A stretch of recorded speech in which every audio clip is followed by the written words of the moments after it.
Paul Haber here. I'm from Sydney University, and I'm delighted to welcome this audience to the second of the Sydney Addiction Seminars for this year. And obviously with the whole COVID thing, we're doing it online. And what better topic for the presentation tonight than COVID itself?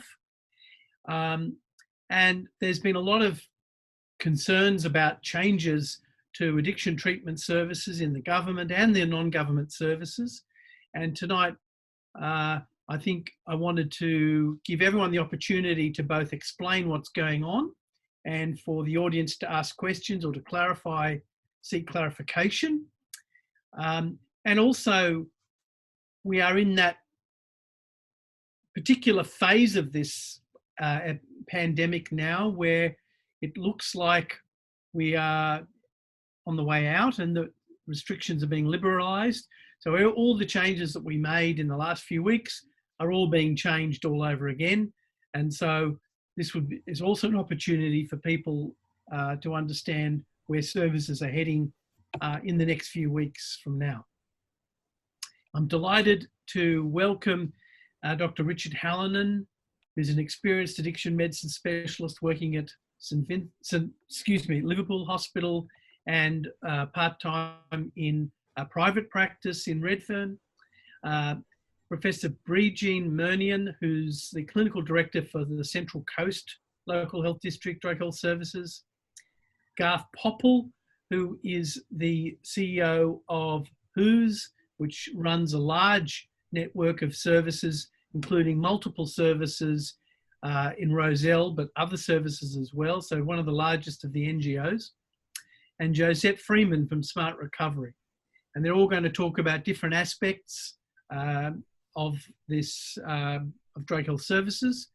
And as discussants, I'm delighted to welcome Tony Gill, who's the Chief Addiction Medicine Specialist based clinically at St Vincent's Hospital, Darlinghurst, and Adrian Dunlop, who is the ex-Chief Addiction Specialist, who is no longer the chief addict, as we say, and he's the clinical director at Hunter New England Local Health District.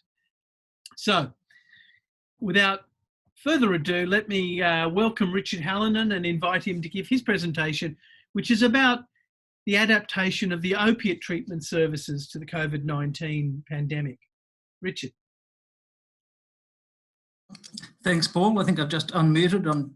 I broadened the topic just slightly to the major changes in outpatient alcohol and other drug service delivery in New South Wales arising from COVID-19. We're not all OTP and other outpatient services, medical services weren't mentioned, but the focus here is very much on OTP.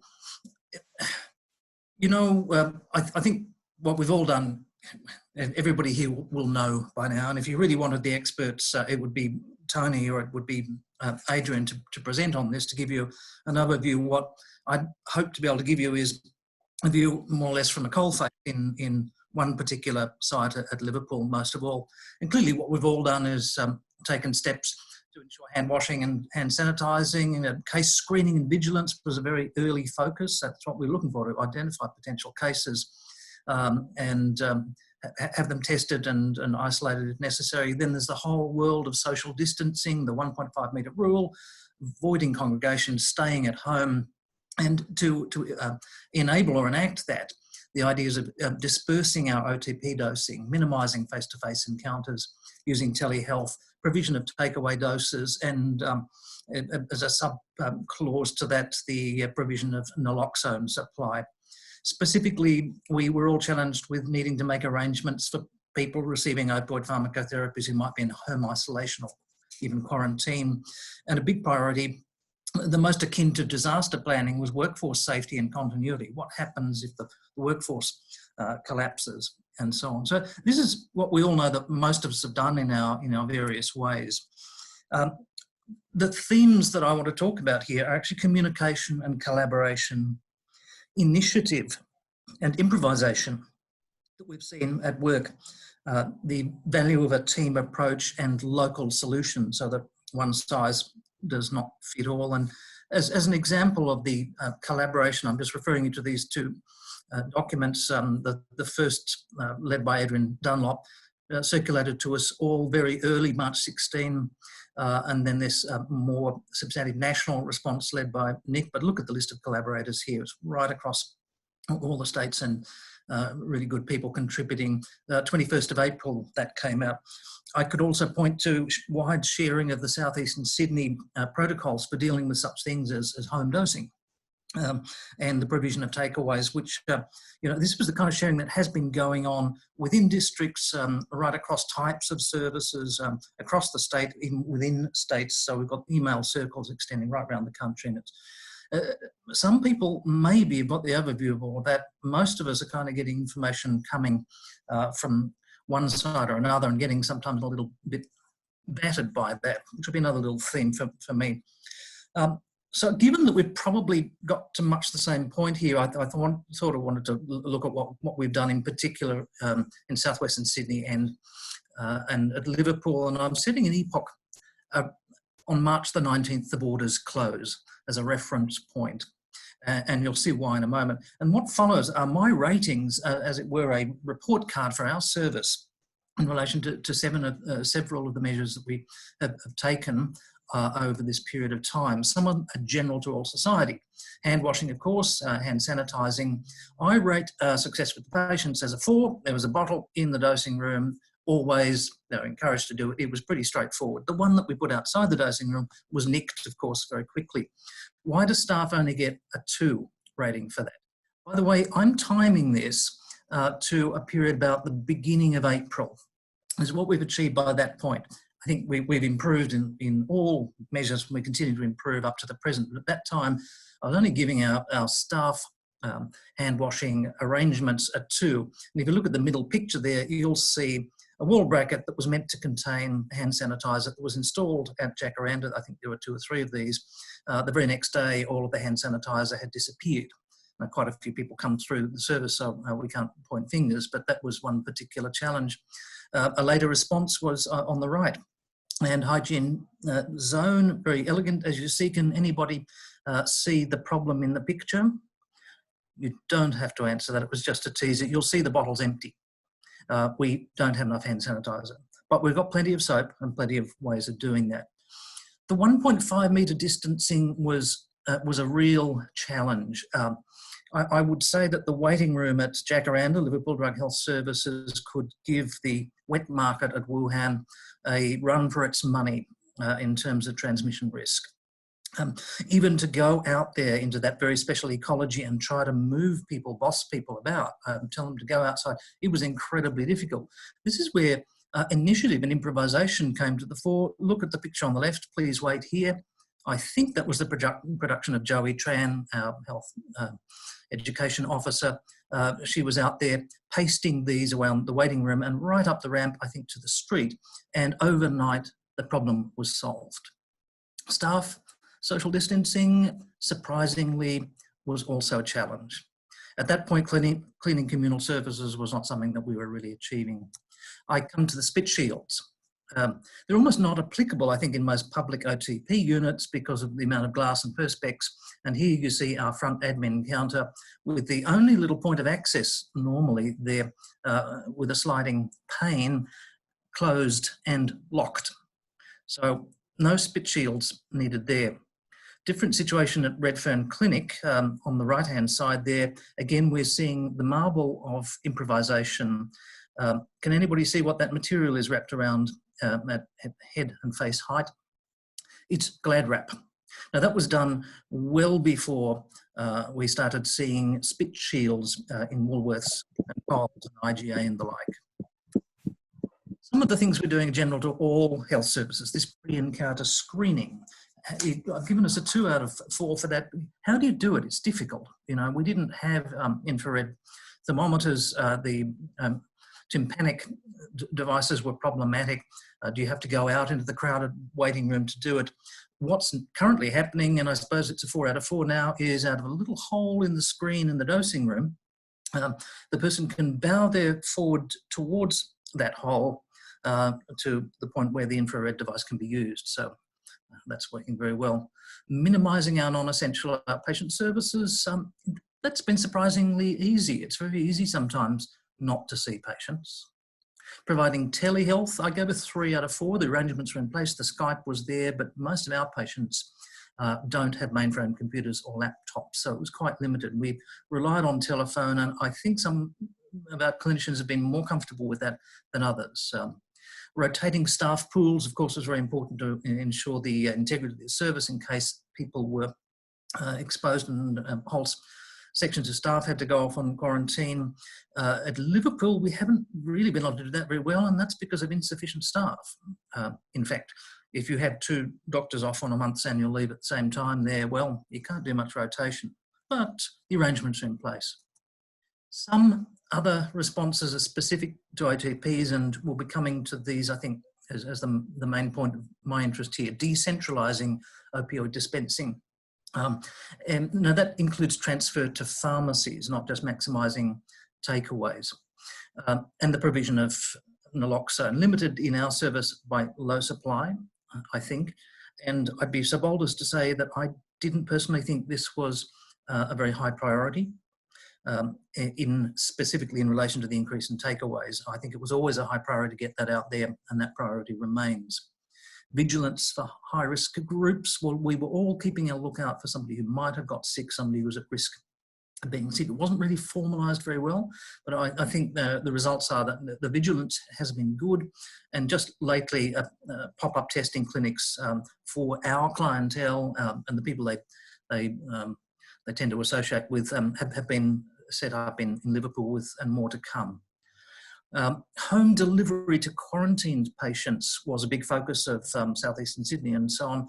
It was managed well in southwestern Sydney by an ad hoc measure. 2 patients needed, it was somehow just solved without resorting to any sort of great set of protocols at that point. And so far we haven't needed to make a great deal of use of that. The next 2 slides are a bit messy. The red just shows the public health issues that are arising, and blue just a few points of the responses happening to stress the point that even before Australia has its first case, we're getting a memo around southwestern Sydney LHD about precautions, about vigilance and returning travellers and so on. Early in February, we noticed that the depot buprenorphine working group that meets once a month is already turning its agenda and its eyes onto continuity planning for the impact of coronavirus. I recall our General Manager, Stephanie Hocking, meeting with Gilbert Whitten and myself to discuss possible COVID impacts in mid-February.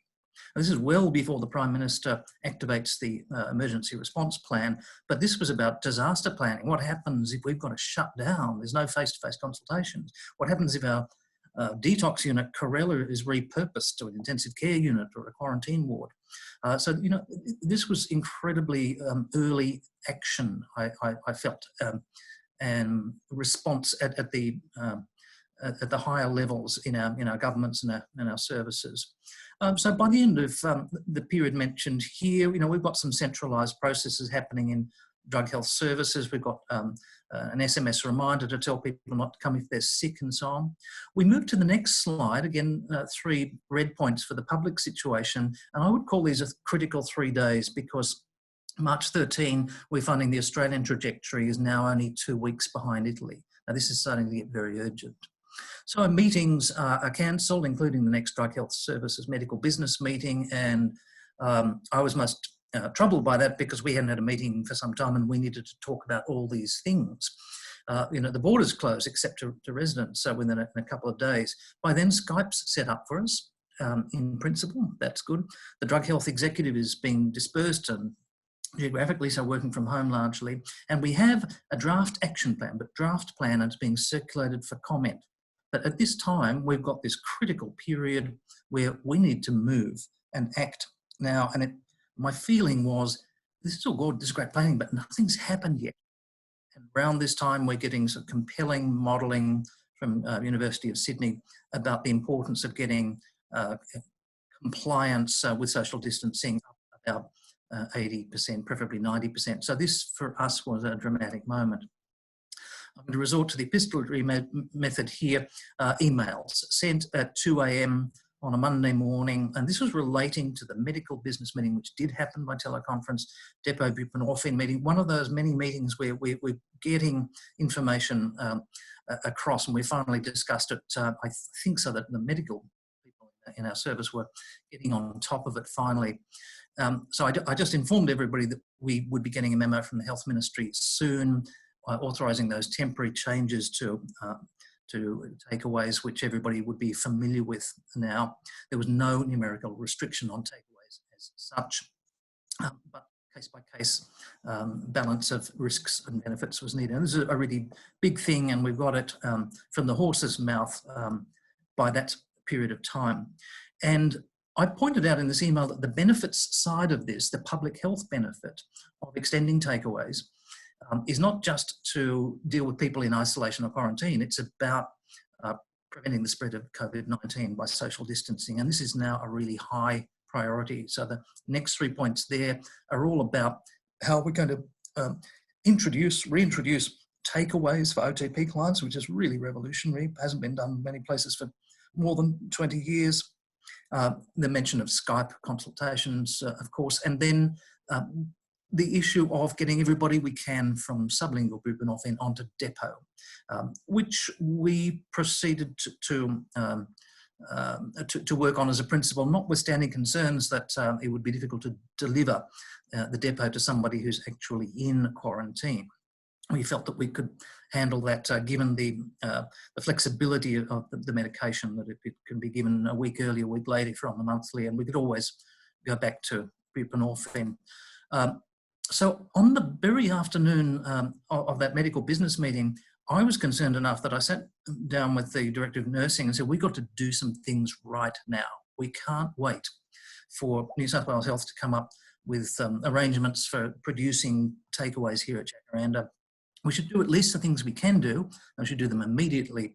One is to bring in all of our clinic sublingual buprenorphine patients, not wait for the next appointment, bring them in within days and talk about the buprenorphine option, a simple thing we could do, and to audit all of our pharmacy patients who are already at pharmacy with a view to increasing their takeaway dosing to the maximum consistent with safety. And that's to protect our pharmacies as well, because they're our front line for a third of our patients. And we suggested a medical meeting within in fact 3 days or 4 days of my email to talk about this with a senior nurse, so a team approach at that point. We were thinking in terms of 4 categories of risk. Category 0, not safe for any takeaways. You can see the sort of typical reasons for that.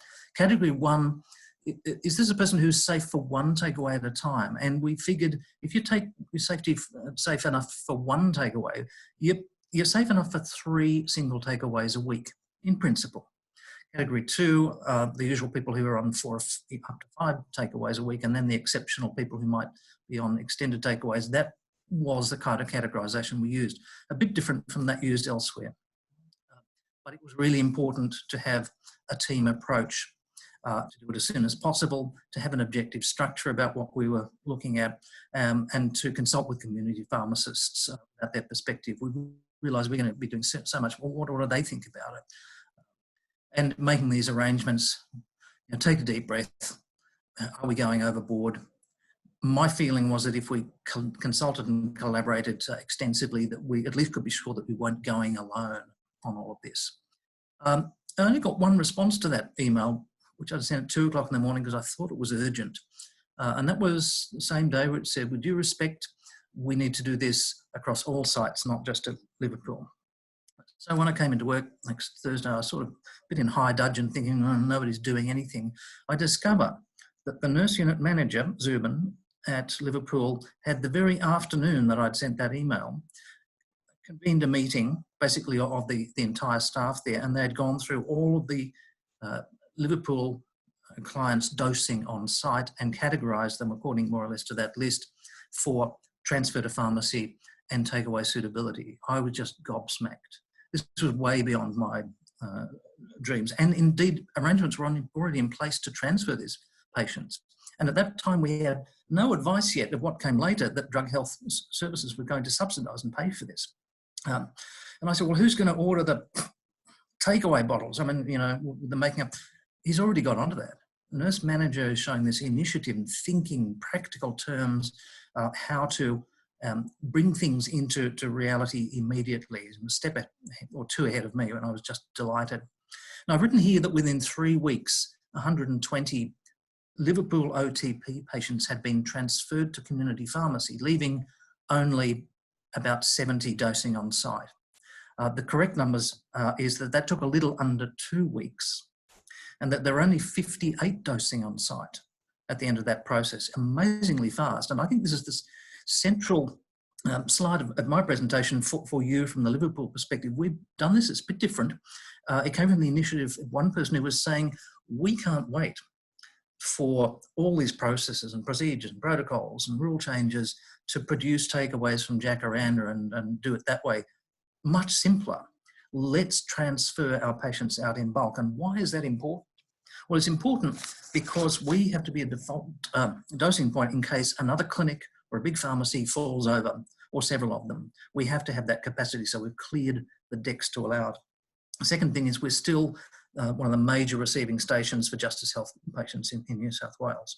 So, you know, another 10 or 12 patients have started in the interim there. So they're just two of the reasons why this was really critical. So progress continued within our service, and as you see over coming times, this is all carried out across the district, financial assistance for pharmacy dosing. So pharmacy dosing is being prioritised here, not takeaways from the clinic. In fact, we pulled back from the idea of doing that and said, why would we do that? Pharmacies make takeaways. They're all set up to do it already. There was a triage for a transfer to depot buprenorphine, and some transfers did occur. We already had about 23 people on depot buprenorphine, only added another 5 or 6. It's now been started, I think, at Bankstown and Campbelltown, who are a little bit behind there. A meeting with the local private clinic to talk about what's going to happen, whether we can help each other if one of the clinics falls over, cleaning services set up. So what happened here, translating resolution and resolve into action, was that at Liverpool, we were maybe a bit cheeky. We weren't really awaiting for the advice from above. We weren't informed that things were happening, but we felt that this was an emergency now where social isolation was critical. And it led to some duplication of effort. We're all producing things that other people are producing in other places. But I don't think that's a bad thing when you're getting, as a result of that, you're getting initiative and our staff having the latitude, being granted the latitude to do that. I think there's a form of empowerment, and it's one of the lessons that I've taken from this experience. So I'm almost finished, Paul. I don't know how the minutes are going, but the qualms that some of us might be having at this point, why don't we just metastasizing the transmission risk by spreading out hotspots all over town instead of having one central one? People are already asking, did we overreact by providing all of these takeaways? I feel that overreaction can probably be corrected more easily than underreaction in circumstances like this. We wondered about 3 months becoming 6-month scripts and 12-month scripts for OTP, and then I concluded that means doctors are no longer essential workers. Did we monitor the outcomes for emergent risks? Well, we didn't really directly, but I understand, of course, the ministry is onto that. They've got clear monitoring of emergency department presentations and so on that could be related to some of the risks here. We wonder now, this is all COVID. Are we just doing COVID? Is it our core business now? Are we neglecting, of course, all the other things we should be doing? Where to from here? There have been questions, is this a wake-up call for humanity, for the environment? We hear that Labor Party is positioning itself to, we can't just snap back to the old order.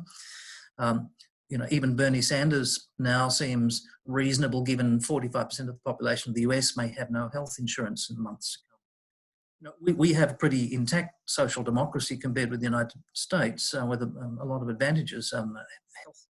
Universal health insurance, public hospitals, a generally trusted national broadcaster among them. But New Start's been too low for a long time. That's a big standout, which has affected the affordability and access to our treatments, as we know, and OST not being subsidised. So they're things that will be important to when we go on from here. I think many people are agreeing now telehealth is probably with us forever. On the other hand, now we're getting the new conservative clarion call. It's all personal responsibility. You just need to look after yourselves. I think I can finish with that. So I'll unshare this and pass myself over to Paul. Richard, I hope you can hear me. Okay. Okay, great. Thanks very much for a whirlwind summary of what's been going on. There are a few questions that have been posted in the Zoom chat. Firstly, does Adrian Dunlop still have audio problems? No, I'm here, Paul. I can hear you. Well done. Excellent. Do you have any particular comment or question? Oh, look, lots of things to comment on, but to not take up too much time, it's really interesting to see how many of the themes that Richard presented we experienced very similarly. I think it is an example of great minds thinking alike rather than fools never differing. But we really had to act and not wait too much for permission and decide how we're going to do things, because if you've got to change the treatment for many patients very quickly, you really can't be waiting to see if an email arrives from somebody consenting what you've got to do, or various sorts of approvals that that we're used to. I noticed Gilbert wrote the comment, sort of interesting how in a crisis you can do what previously is just simply not possible, can't be done. And I really think it's a great example of how a crisis has forced us to reconsider how we do things. But I think I'll save most of the comments sort of for the discussion at the end, Paul. Okay, thank you. It's also interesting, this question of, we've done in our district one thing the same as Southwest and one thing different. Let me ask you, you subsidise dosing in the pharmacies. I wound up offering a subsidy as well. Can I ask, how much did you offer and how are you actually operationalising it? I can't answer the question. I have no idea. Stephanie Hocking's probably with us. If she could unmute, she could possibly answer that. We agreed to subsidise for a period of 3 months. It wasn't actually, it was full dosing payments for a period of 3 months. We had some funds made available to us, so we were able to do that. Okay. So we'll be reviewing it after 3 months. So we, just for interest, we went with 1 month. We felt that the benefit for the patients was being increased and that they could, in theory, use some of that benefit to pay for their dosing. But on the other hand, at the time we wanted to move them, that benefit had been promised but not paid. So we decided to offer 1 month, and that 1 month from our point of view is over. So almost no patient has declared they want to come back. However, the additional benefit promised by the government ends in September. So I think we're going to bang our nose against the glass wall when we come to September and find out we're asking patients to pay the same amount for their dosing with much less money in their pockets to do it. Does anyone else have any comments about the funding side of it? No? Paul, we thought about it and didn't do it. So I'm very encouraged to hear that Sydney Southwest and Sydney did do it. Yeah, so let me tell you that it's not easy. The first 3 invoices that came from chemists were all rejected by me. One patient dropped out after promising, so we were being invoiced for a month of dosing that didn't happen. The second was an invoice for a month of dosing within the first week, so they wanted to be paid in advance. And I forget the third reason. So, each of these invoices had to be carefully scrutinised. I suppose, the way you scrutinise any invoice anywhere. And Paul, it's Tony here. Just in terms of St Vincent's, we did it slightly differently in that we made a decision to fund those who were high risk patients, sort of medically vulnerable in terms of COVID infections, out to pharmacy. So we identified those ones and funded those ones. Okay. And what about provision of takeaways through your clinic? Did you do that at St Vincent's, Tony? Yeah. I mean, we had the challenge, which I think a lot of people have, of we didn't have access to a pharmacist. And so we had to quickly put into action a big change in practice where we had doctors making up takeaways initially, as we moved to lots of takeaway doses, and then we purchased, we contracted a pharmacist to make up a private pharmacy to make up our takeaway doses for a period of 3 months. Because we don't have a pharmacist within our service. Look, there are 101 things for discussion, and there's quite a few interesting questions posed on the chat that I think we'll come back to, because I want to make sure that our speakers get a fair chance to make their presentations, and therefore I think we should move on to the second speaker, Bridin Murnion, who's going to focus on withdrawal management services, another area of significant challenge in this whole COVID situation. Over to you, Bridin.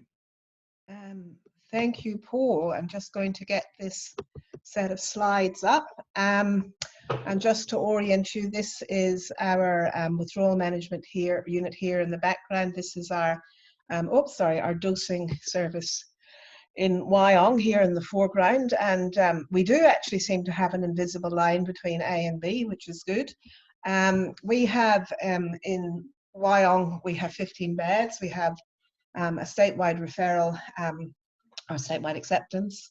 Referrals can be self-referrals, they can be internal to alcohol and other drugs, they can certainly be external from, pardon the typo there, emergency and consult liaison, and we can also get referrals from community corrections, probation and parole and FACS. At the moment we can only take women up to 20 weeks of gestation, but we're anticipating when we get an obstetric unit in the next year or so we'll be able to take people much later in gestation. We have 3 residential rehabilitation services very close to us. Camira is over the back fence. It takes women and their children.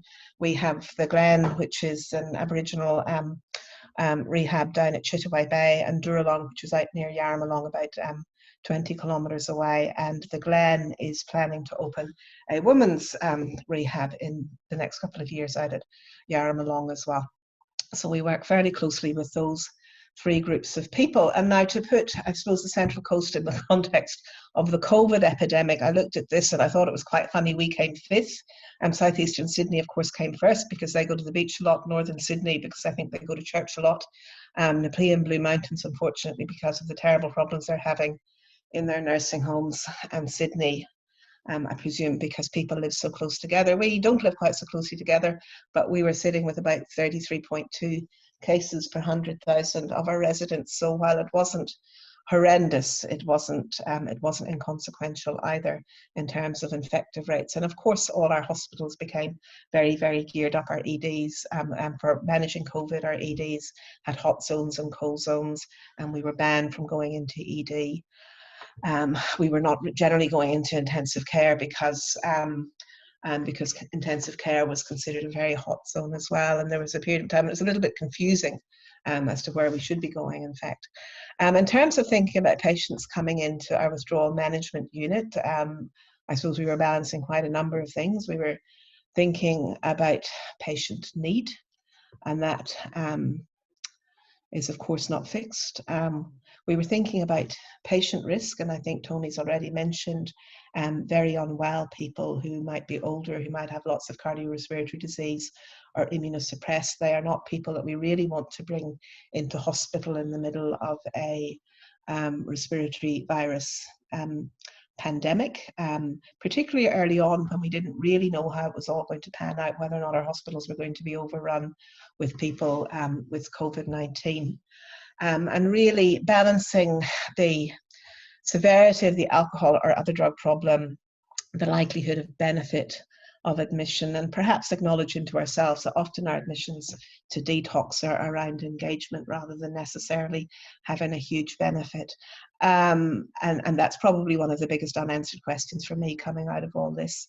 We did, of course, have a staged pandemic plan within our alcohol and other drug service, and indeed, I know Richard brought up the idea of not being quite sure what happened if Corella was out at Fairfield wasn't able or was redeployed to become an intensive care. Certainly we acknowledged that at stage 3 or 4 we would be shutting our detox unit and would not be accepting routine admissions, and that anybody presenting to emergency who needed withdrawal would probably be coming in under general medicine.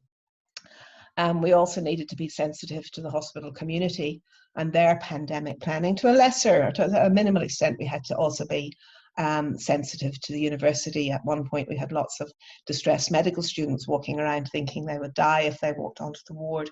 And we also needed to be very agile in responding quite rapidly to these changing situations, because they were changing twice a week, and we were getting different advice coming from different people. So we really needed to I suppose, set a course, but tack when we needed to. And I was talking to the surgeons actually as part of this, and I know that a lot of the reason for cancelling elective surgery was around the use of PPE, and also the idea or the potential for people to use intensive care beds. But they, of course, have this lovely, I suppose, rubric where they look at value and risk, and certainly thinking about some of the patients that we bring in, particularly our younger people who might be coming in for cannabis withdrawal or amphetamine withdrawal. They would generally fall into a low risk but probably low value group, and we made a fairly early decision that we would avoid admission for those patients. And interestingly, many of them self-selected. The rate of presentation to our intake line fell by about 50%. Of course, I think we kept the high value, high risk. What was probably high value, low risk was a bit of a fluid assessment. It really generally would be around people who had booked beds in rehab, and we didn't want to disrupt their care, but we were, of course, always looking over our shoulder to assess what the degree of environmental risk in the hospital environment was, because they're really just not healthy places to be in the middle of a pandemic.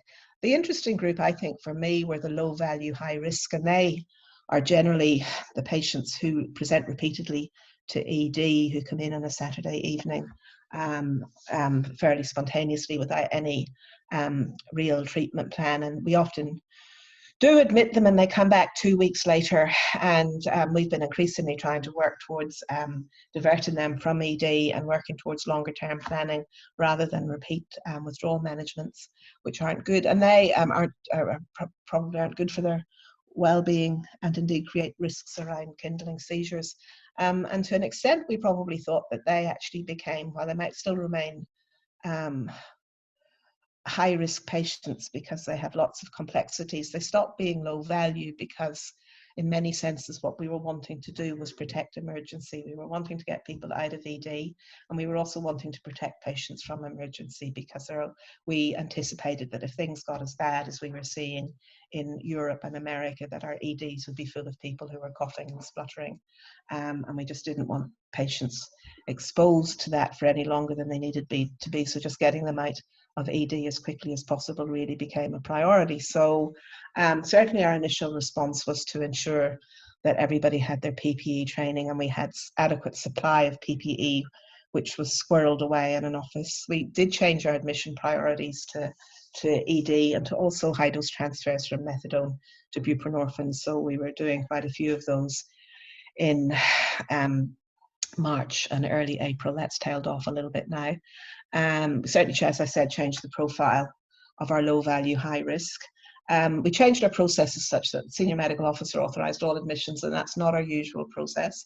We also noticed that our local residential rehabs were reducing activities, so we were doing less transitional care and we were getting less requests for admission for that. And of course, we were doing COVID screening questions at intake and in presentation for admission, but also having to ensure that we were up to date with the questions. Initially, it was China and Iraq, and then it became anywhere in a cruise ship, and then it just became, do you have a cough or a fever? Or have you been in contact with somebody who's got COVID? So there was a lot of changing of posters, and of course maintaining social distancing where possible. In terms of staffing, which was an issue, we of course lost our resident to emergency fairly early on. We did gain the rather marvellous Alex, who's a 5th year medical student, and they're doing effectively a pre-intern attachment with us.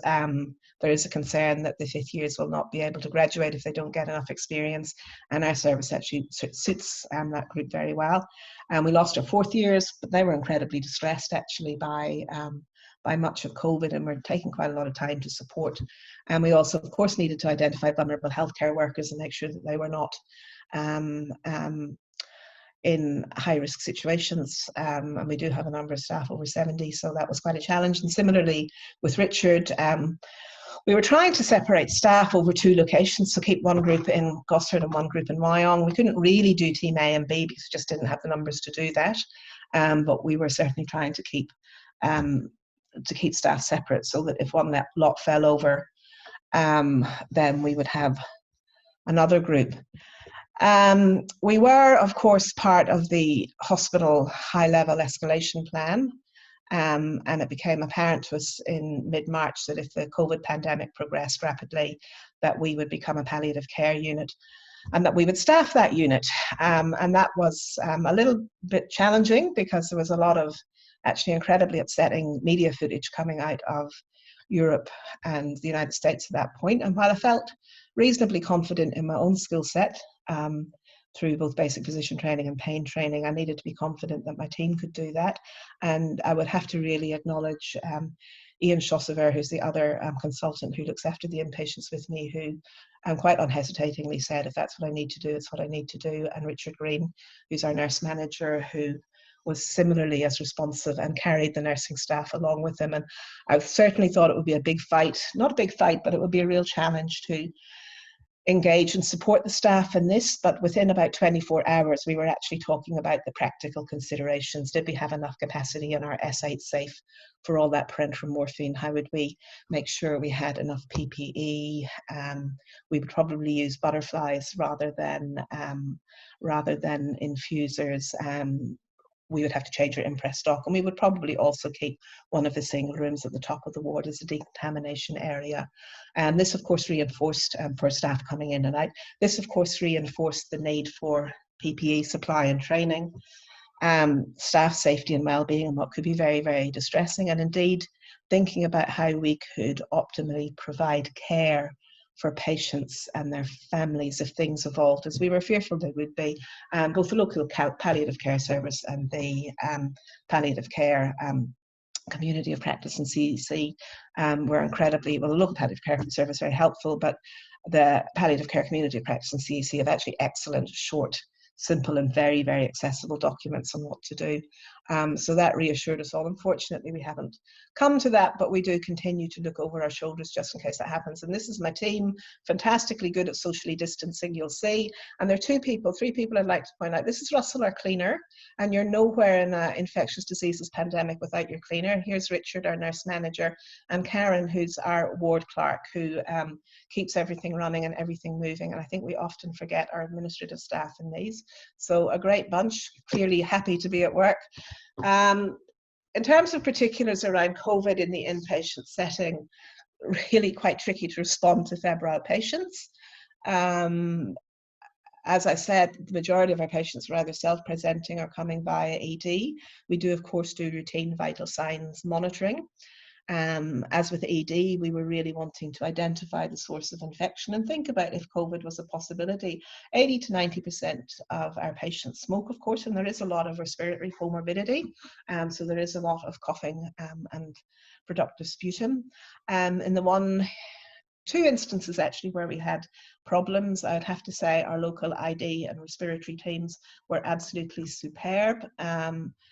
We had one particularly difficult situation with a very agitated and difficult patient who was quite intoxicated when she came to us, and keeping her isolated in her room while we organised transfer to the COVID ward for isolation and testing to happen, and also keeping her in the COVID ward while waiting for her testing to come through was quite challenging. But again, the use of those fantastic nursing skills of de-escalation and liberal amounts of diazepam managed to get us through that situation. But again, acknowledge my ID and respiratory team. The impact for us has really been that we've had fewer patients. We've probably had more complex patients, and we're probably seeing more adverse events, particularly around hospital-acquired infections. We've probably had less difficult behaviours, but there's also been some opportunities. For example, one of our really complicated hospital-acquired infections ended up staying with us with a PICC line in, and so the nurse and staff are now trained in peripherally inserted central venous or central cannulas, which is great. Where to from here? We're not quite back to business as usual, and in fact we're going to call it business moving forward, not business as usual. Residential rehabs are increasing their admissions, and we're now working with them to facilitate those smooth transitions. We're flu vaccinating as many people as we can. One of the consequences from our hospital-acquired infections, in fact, was to make sure that we do basically a daily cannula review to decide whether or not people sit within our high-risk thiamine group or not. We are, as I say, always looking over our shoulder to monitor the COVID situation and respond in with a second wave. And we really, really need to do a post-COVID analysis, because there's some things that were actually quite effective for us during COVID, and we probably need to define really what they were so that we can continue them, particularly around how we risk stratify admissions. I think I would also like to acknowledge the greater community in Australia, who have really done an incredible job of getting on top of this pandemic and not whinging about it. So that's me, Paul.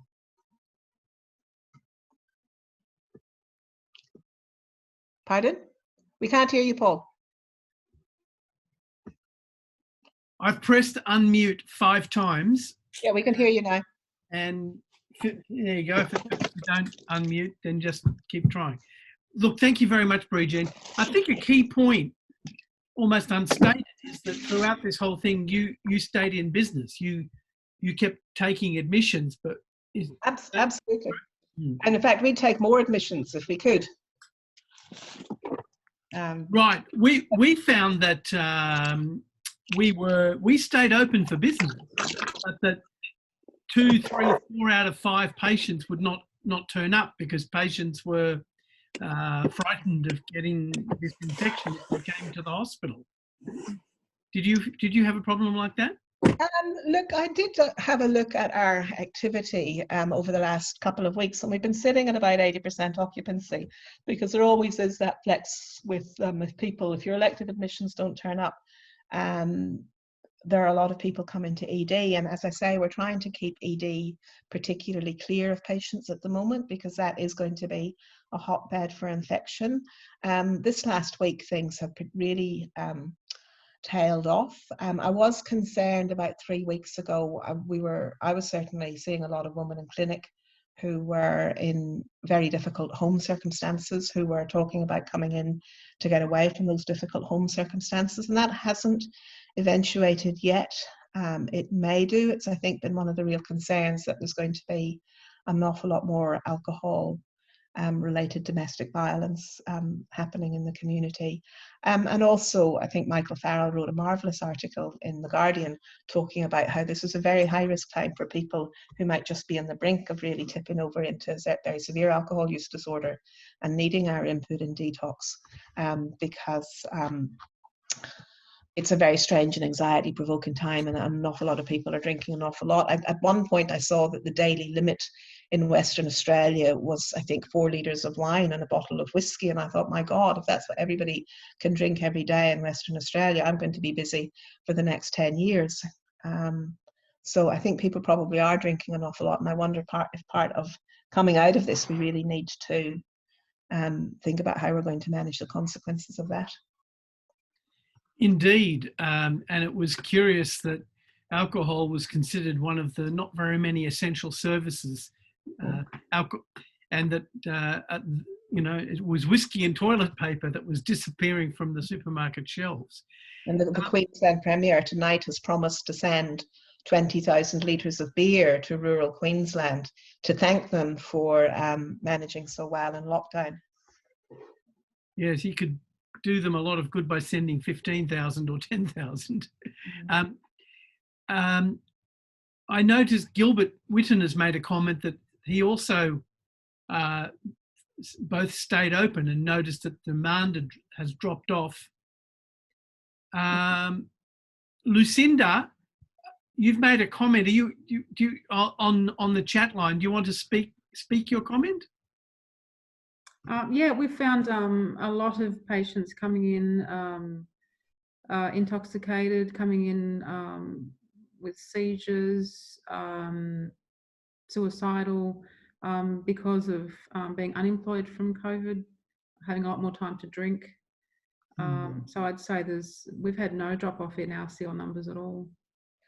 And a lot of the presentations are related to that, and we've had a few opioid overdoses, including methadone. Look, 5 days a week.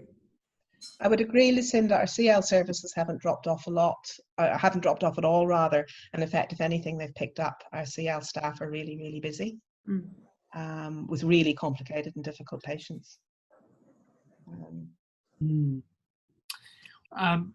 Bridin, I want to thank you.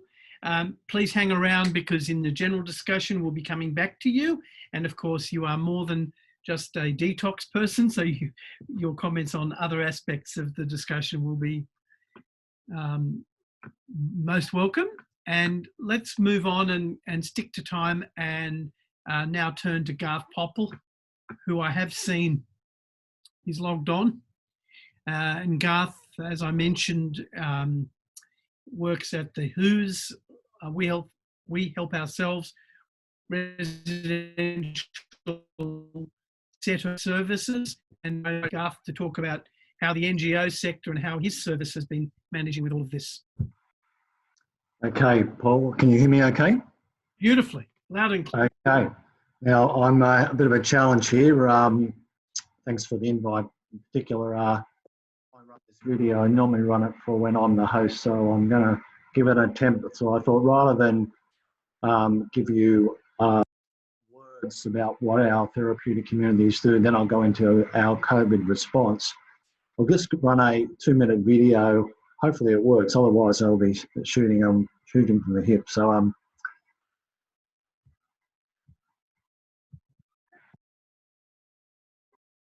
everybody hear that? All right.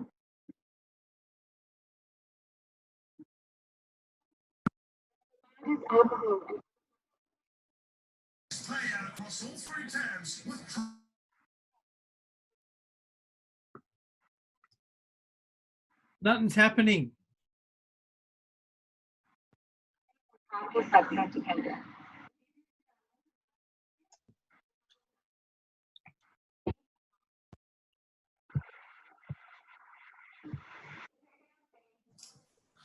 So Garth, Not working? No. just very quickly, one thing I would suggest you do when you click share screen, make sure you also press share computer sound. Otherwise, we won't be able to hear the video. Okay. Sorry. Say that again. Sorry. When you select share screen to show the video, you also do need to click share computer sound, which is at the bottom left-hand side, and then press share. Otherwise, we won't be able to hear the audio of the video. Okay.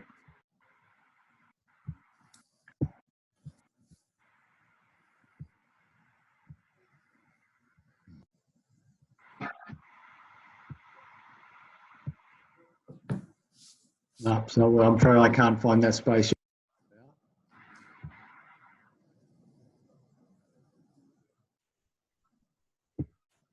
That's all good.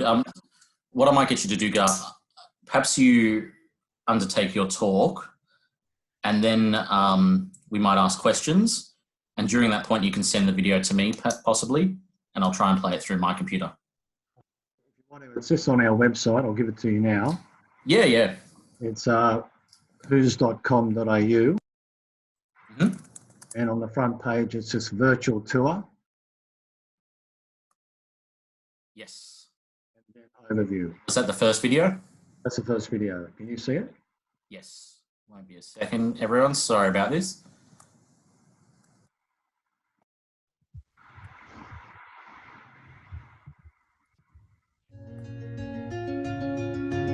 Everyone hear that? Yeah. Welcome to WHOS, one of the largest alcohol and other drug organisations in Australia. We specialise in residential programs utilising the therapeutic community model of care, also known as a TC. Our mission is to nurture personal growth through our services for people suffering from harmful substance dependence. We do this through our mental health initiatives and harm reduction programs in a safe and welcoming community environment. The programs range from 4 to 6 months with various options: separate men and women services, mixed genders, opioid reduction and stabilisation services, as well as day programs. Each WHOS location has different accommodation facilities and programs available, so check out our website for more information.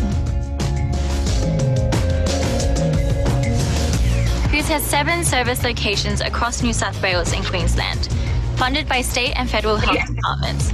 This is our Lilyfield campus. Come and have a look at what we have to offer.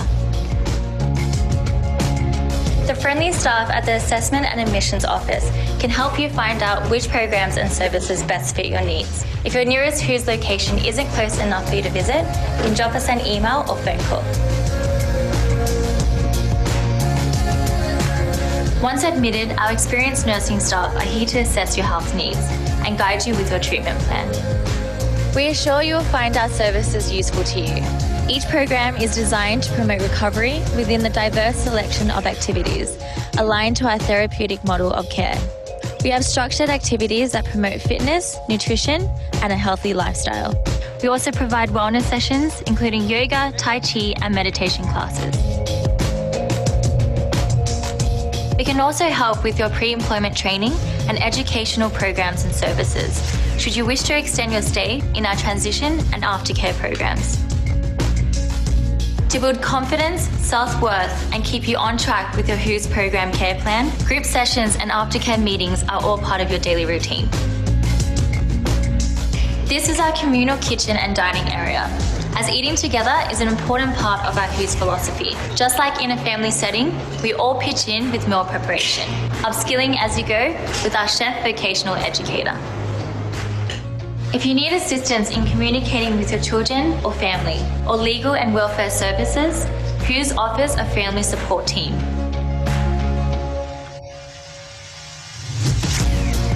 If you're an Aboriginal and Torres Strait Islander, we have Aboriginal liaison workers. In addition, we hold a weekly lunch for all Indigenous residents and staff to help encourage group support and discuss cultural activities. We also welcome the LGBTQI community and recognise all cultural and religious beliefs.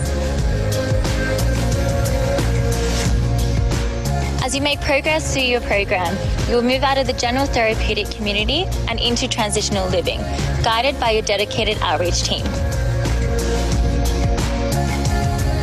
If you have problems with substance dependency, your understanding and treatment can be greatly enhanced by interacting with other people who have lived through similar experiences. That's why WHOS offers a self-help approach based on peer support within a therapeutic community program. If you need more information, check out our website or call us to start your journey towards recovery today.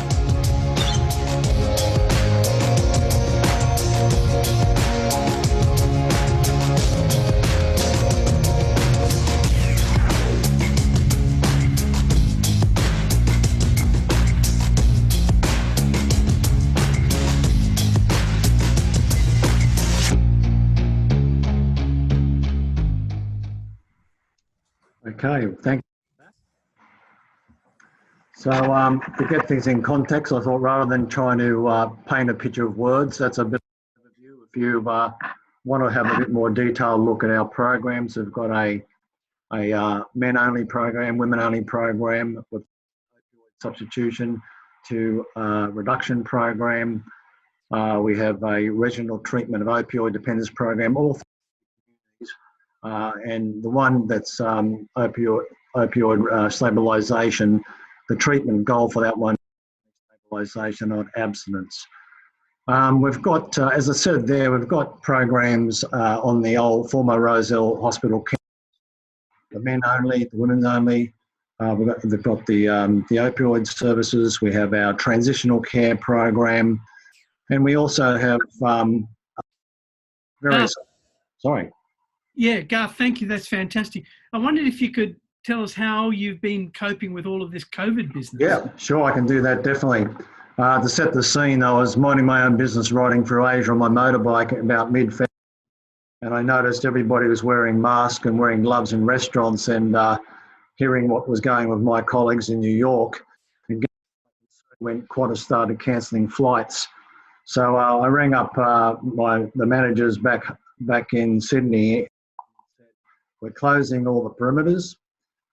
We're stopping visits, and we're actually going to start down here, because I guess that you can basically say we're planning for the worst and trying to plan for the best outcome. The first things we had to do was write letters to our funders, because the staff were very concerned whether they were going to have a job, whether they're going to be stood down. If they're stood down, what would we do with the clients? Would the clients have to leave the service? So we made that decision to operating. We went to a forum run by New South Wales Health. They did say that residential services were a vulnerable organisation, where just like aged care units, so we had to really step up, very, very firm perimeters in right at the start. I'm very pleased to say our funders, including New South Wales Commonwealth Health, our PHN funding services, all confirmed that they would continue funding us. So we made the decision to keep moving forward. First things we did, and I'm sure you all know what I'm talking about here, all our policies were put to the test, and we spent a lot of time developing policies. What turned in from a once a month full manager, I've got around about 130 staff, 300 beds, over 6 locations for residential, another 4 locations for. So from our once a month meeting, it turned into immediately 3 meetings a week, Mondays, Wednesdays and Fridays, because we're starting to develop policy on the run. Things we were really concerned about was how we were going to look after the clients if we were going to continue to take admissions. How do we take admissions without threatening the current services and the current clients in-house? So we put in a what we call assessment house. So we had transitional houses on all our main locations in Lilyfield, Cessnock and Sunshine Coast. And we moved transitional clients into our halfway houses out in the community, and we turned those houses into assessment houses where we would take people from detoxes only, and we actually started asking the nurses to liaise with the government detoxes and say, if you can keep them for 5 days, and this is before we could get testing, by the way, because Paul will confirm I was harassing him trying to get fast track testing. We couldn't get testing without fevers and all the symptoms you required to get the testing. So we had no but to do the 14-day quarantine for anybody who comes in through our front door. So that was a bottleneck for us. And as of the Central Coast just confirmed, reduced admissions started incredibly straight away.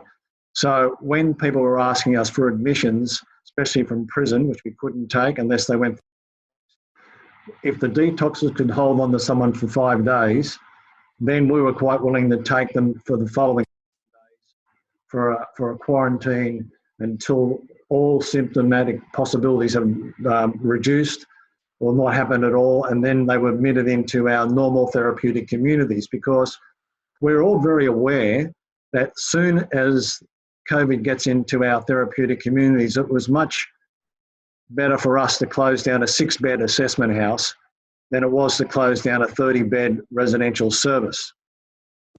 We're also very aware of what's happening with my colleagues in New York.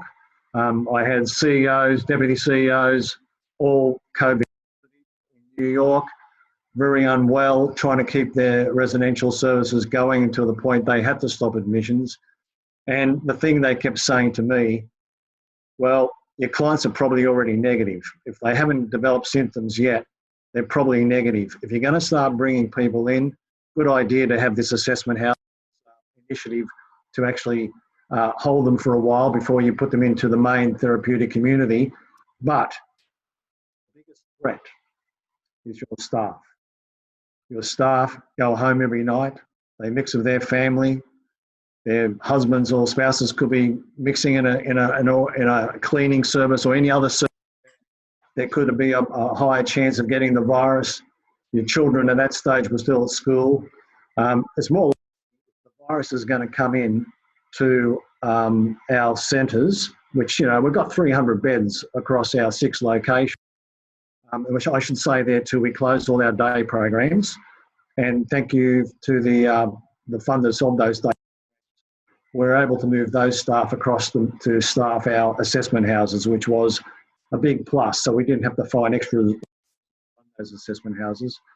But what that happened, because we were concerned about our staff bringing the virus in, anybody who displayed any flu-like symptom could not come to work. And if they have to go to a GP, and if possible, if they had a fever, get a COVID test straight away, wait their compulsory 3 days post their test, and then talk to our nurses to see if they were still symptomatic in any form to come in. Now, we were lucky. When this first happened and I saw what was happening overseas, we went on the hunt for PPE equipment straight away. You know, Bunnings had half a pallet of N95, so we bought it. My family pharmacist had 5,000. I bought 2,500 off him. Wouldn't sell me a lot. We went through this process of cherry picking as many PPE, N95s, surgical masks, gloves, until the point where we were satisfied we had a minimum of 3 months supply should it get out of control. We still had, we kept knocking on the door trying to get testing, because we knew as soon as we got that first COVID test, we were in trouble. You know, when I spoke to Paul earlier in the piece and he's advised me to set up teams, so we split all our teams into A team and B team, and some of our services C teams. I knew that I was team D if all my managers went down. We actually put things in place that if we had a test in the community, we would have to put that community or that therapeutic community in quarantine, team A into quarantine, team B would come in and they'd have to wear full PPE and only deal with the clients via iPads. We put a lot of expenses into conferencing webcams, personal webcams on desktops. Lucky we had a good supply of iPads for the clients, because we had that from a grant earlier last year. So we were fairly prepared technologically, at least doing groups and casework with iPads. Another challenge was our evening staff and our weekend staff, because in some of those occasions they're in isolation from the other staff teams.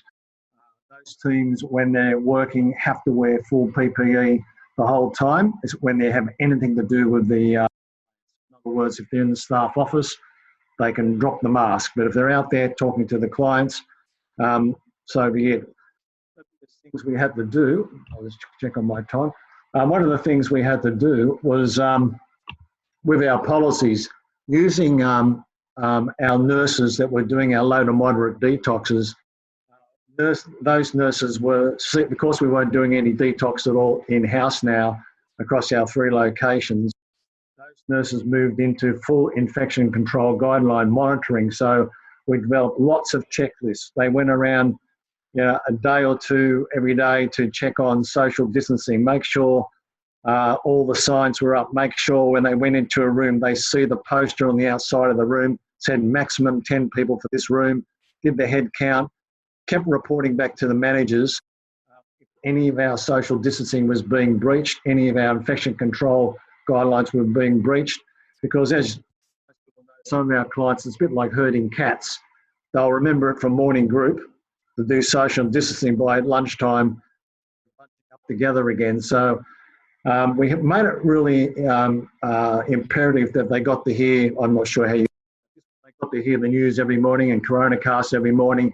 So they were in touch to see what was happening in New York, what was happening in other states, so they could see how this could really blow out if we drop the ball. Garth, I'm sorry, we just like to preserve a little bit of time for questions because we're a bit strict. We've got to stick to schedule with these webinar type things. People log in and out like clockwork. Thank you very much. Would anyone like to ask any particular questions about who's or about how Regis? Sorry. Tony, go for it. Okay, sorry. Yeah, look, hi Garth. Thanks for that. Yeah, thanks for that. And it's interesting how you dealt with things really well. I just had a question. You were saying you had to reduce your program and your distancing, obviously, of people. Did that have an impact that you noticed on people staying in the service, on retention in the service, or people leaving or doing less well? No, people that were already in the service, I'd say the first month, most of March, the retention was quite high. But because they've been in there, people were moving through to our aftercare houses. So numbers were starting to go down in our therapeutic communities. We had the normal attrition where people just wanted to leave, but some people were starting to get a bit of cabin fever. They thought things were becoming less restrictive out from what they heard on the news. Some of them chose that they wanted because the visitation had been stopped. They were missing their family. While we were doing Skype and Zoom family visits, there was still that issue, but the biggest impact we've had was the bottleneck of a small 6-bed service taking people from a detox, feeding 128 beds on the Rosalfa site. I mean, obviously we'd have loved to have a larger assessment house, but we're very concerned about bringing people into the wider community in our programs, thus the bottleneck. So it did have a sort of staged effect, Tony. Yeah. Thanks, Garth. Thanks very much. Can I ask a Dorothy Dixer of Garth? Adrian here. Hi, Adrian. So great to hear the investment in staff PPE.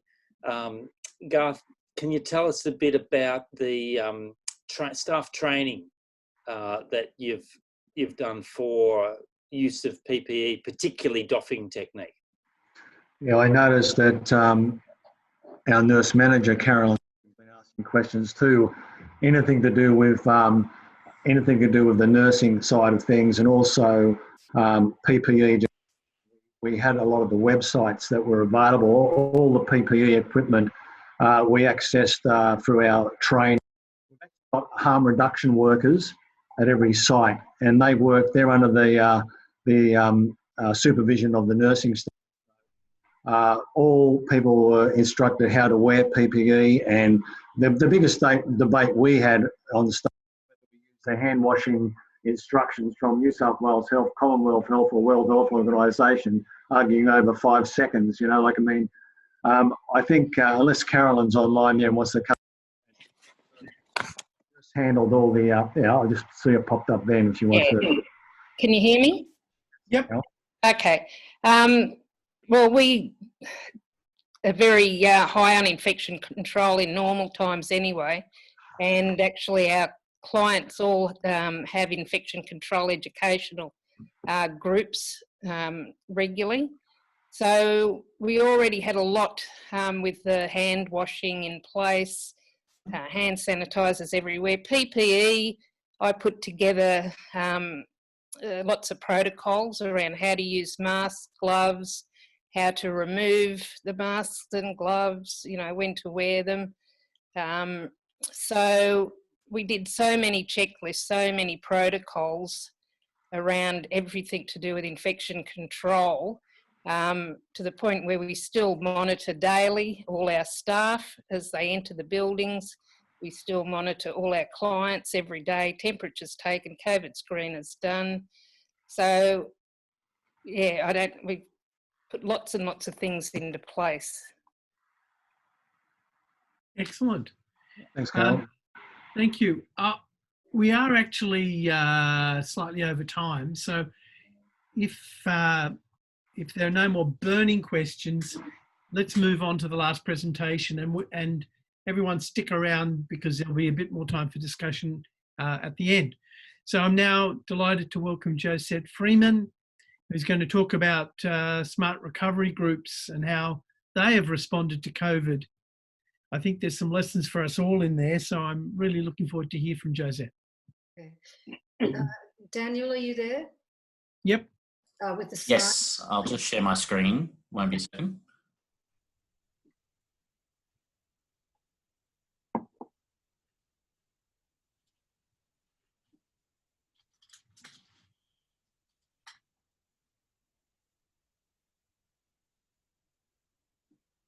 There we go. I think you have to keep pressing forward. Yeah.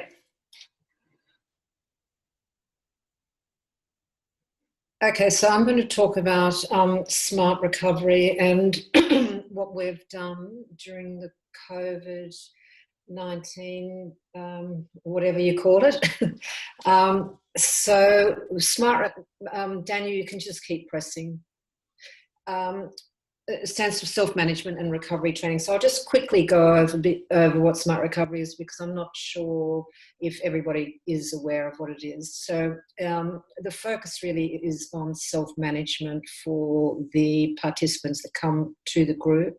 It's for all addictive behaviours, primarily I'd say alcohol and cannabis and crystal meth are probably the main people we see.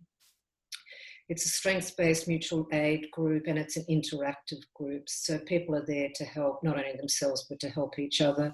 We work within the harm minimisation framework, so people can choose what their goal is going to be. But whatever goal that they choose, they need to have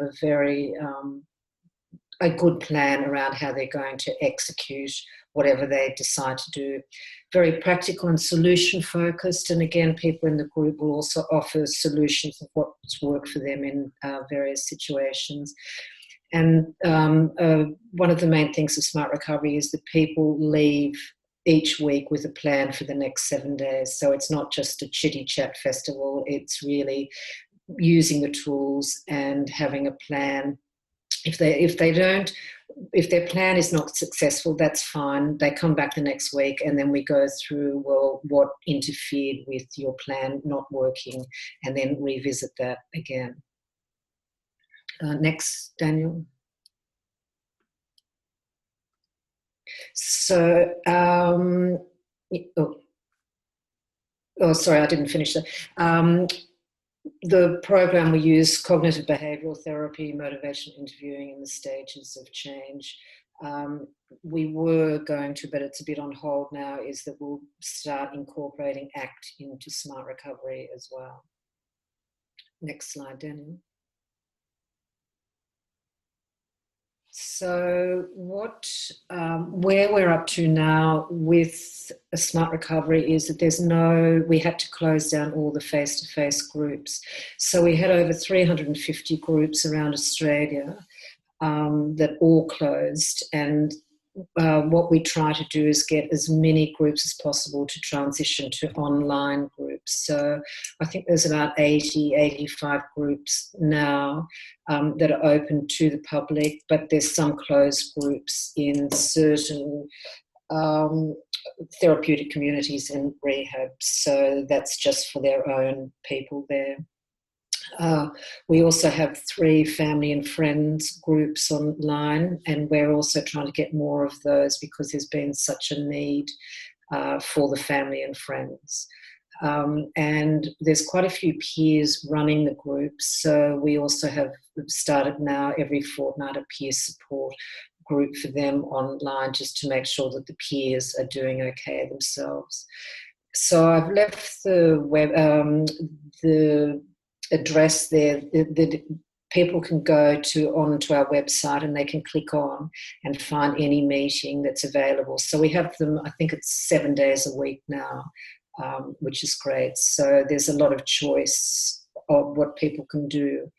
For the first time ever in our history is that we got federal funding because of the COVID outbreak, and that money is to go to put more groups online.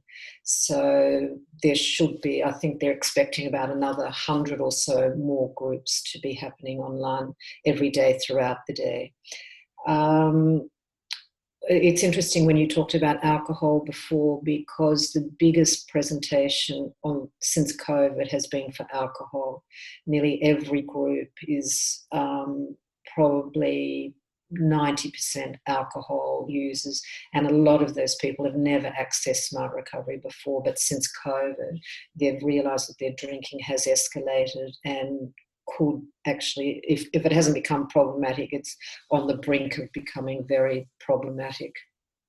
Some of the problems with the online groups is that it's all through Zoom. Not everybody has a laptop or computer. They can dial in by phone, but then if there's a lot of background noise, they're muted. They don't know they're muted. So that's not always very successful. And the people miss the social contact of actually going to a face-to-face group. And one of the problems that we fear moving forward is that, as I said, we had over 350 groups face-to-face. Will facilitators then, when this is all over and everything's so-called back to normal, will people reopen their face-to-face groups? Ideally, what we're wanting is that people that did have face-to-face groups reopen them, but also do an online group as well. So they're now offering two services for 2 types of groups for people. So that's it in a nutshell, pretty much. Yeah. Brilliant.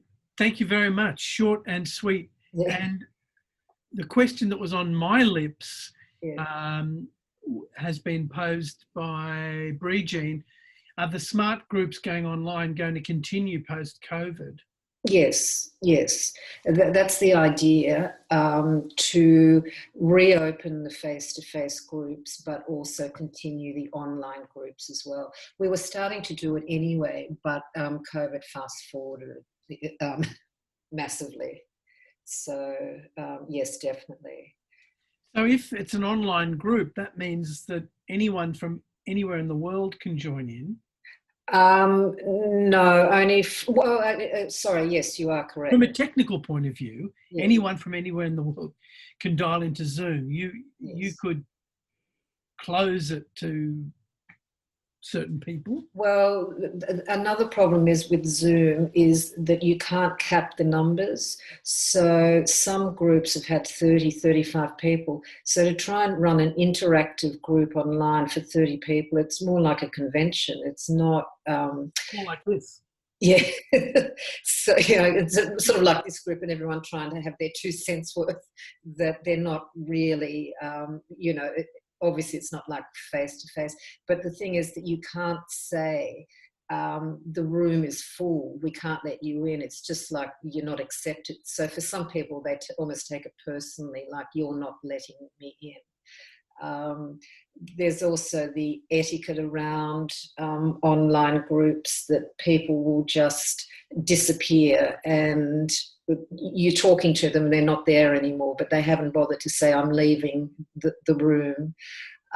It is an interactive group, so people are not used to doing that online, because like I will ask a question, I'll put it out to the group, what's worked for you in this particular situation? And everyone will just sit there and look at you until I actually say, oh, well, Paul, what have you done? And then you'll answer. But it's hard to get that interaction happening between people, the mutual aid between people. Trust me, I'm trying to do it now. It's very hard with 100+ people. I think even with a smaller group, I suppose you can look at the faces of the audience on the little things and see who's waving their hands. So have you doing some training or practicing with your facilitators? What we've done is on our website, and also for the facilitators, they've all been given links of like how to use Zoom. Number one, I had to learn it myself. How to manage groups online. And the other thing is we're not doing any more face-to-face training either, so that's all being online as well. So they're learning how to do it straight away during the training. But yes, that has been an issue for people that are just not very technical. Okay. Yeah. Can I throw it? Thank you very much. Can I throw it open for discussion from anyone? Does anyone want to just shoot from the hips? Because we have smart groups running in our service. In fact, I think we have 3 now across our region, and we love them. And we had to stop last year. We had to cap attendance at one of them, which got to about sort of 18 people at times, and open up other groups. And so it is, in fact, quite attractive for the clients to come along. I see one of the questions is, what time of day are they? They're on every day of the week at all different times. So there must be a group to suit most people. Unfortunately, there's not that many groups on in the evening, which is not so difficult now because a lot of people are working from home, but it will be in the future if people don't start doing more groups online in the evening. Right. Well, it's Bridin here. Josette, my counselling colleagues tell me that they're obviously doing a lot of telephone counselling, online counselling at the moment. They're probably seeing more people attend intoxicated than they would face-to-face. Is that something you're seeing in smart groups? Not really. For me personally, no, and I haven't had any feedback from facilitators. There have been people sitting with their camera on and the drug paraphernalia sitting in the background. So we will be adding that to a guideline that, don't do that, because that's a bit disrespectful to other people, watching in the meeting. But no, unless they're hiding it very well. Well, they wouldn't be the first if they were. Yeah. Okay. Are there any? Yeah. Okay. I think that we can open the session now to a more general discussion about the presentations and moving forward. Firstly, if I may say, there does seem to be a lot of chat about pharmacy administration of Buvidal. And I know that the Pharmacy Guild has been advocating. Someone talking? No. Okay. Yeah, you're on.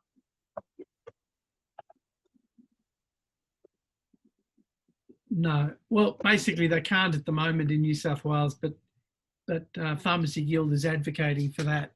And one of our participants, I think it was John Smart, said it would be great if they could. But they can't. So we have had a few technical issues. Pharmacy, what's FDS? Fairfield Drug Health Services. We're showing clients how to go online and download the app. You mean the Zoom app? Okay. So I think FDS might be Family Drug Support. Is it, Paul? Right. Okay. I don't think Family Drug Support they are not doing any groups online at the moment. Hello. Yes. Can you hear me? Okay, so my name's Christina. I work at Fairfield Drug Health Services. Hey, I got that right. Yes. So I do the post-detox planning for the patients, and what I wanted to add was that we are teaching the patients how it works, and one of the staff members helps them to download it on their telephones. And yeah, we put them on the computer and show them how it all works. Excellent. Yep. Okay. So addiction treatment has become a kind of branch of IT consulting or something. I guess so, yes. I guess it has. Yeah. Okay. Thank you very much. Useless. Paul, Richard Hallinan. Yes, Richard. Yeah, questions to follow up from chat, just that arose in the time that I was talking, and thanks to the subsequent three presenters, so articulate and very interesting. I'm just picking up from Anastasia Volovets, who asked whether there were any rapid anecdotal conclusions that could be made of the risks of this approach, and that's obviously extended takeaways and so on. I could just quickly comment, as I mentioned in my talk, I understand the ministry is monitoring this as they're looking at ED presentations related to overdose, methadone and buprenorphine in particular. We, in our own service, can monitor it through our usual consultant liaison teams, and if we're hearing from emergency departments about such things, then we would have thought that we'd have heard, and we've not seen anything. And I went so far as to say to Andrew Byrne 10 days ago, I think that so far we haven't seen any complications arising. It's early days. And he said, well, how would you know? He's always a challenging guy, and he said that even with the relatively modest increase in takeaways provided from Redfern Clinic, about 4 people had come back and saying, please reduce my takeaways again, one of whom had been increased from 4 takeaways of methadone a week to 6 and had injected all of the 6 within 3 days when he got them. It appears the temptation might have been too much. So that sort of thing might be going on, but as far as I'm aware, it's not manifesting in emergency department presentations. I think the ministry probably would have been contacting us if there'd been any sort of trends in that direction, and I've had nary a word in our service on my last inquiry today, just asking around. Yeah, that's very interesting. I was reading a paper from John Capelhorn and someone else from the early 90s about a rash of methadone-related deaths in New South Wales, where they were literally comparing the number of lives saved from methadone versus lost from overdose deaths, and it really was identified that the unrestricted use of takeaways was a major risk factor. And the current guidelines are not involve a risk assessment. It's not like everyone gets 111 takeaways regardless. There's a risk assessment, and I think your presentation and certainly our practices, takeaways are not absolutely universal, and there's a number of patients we're not giving takeaways to. What do you think, Tony?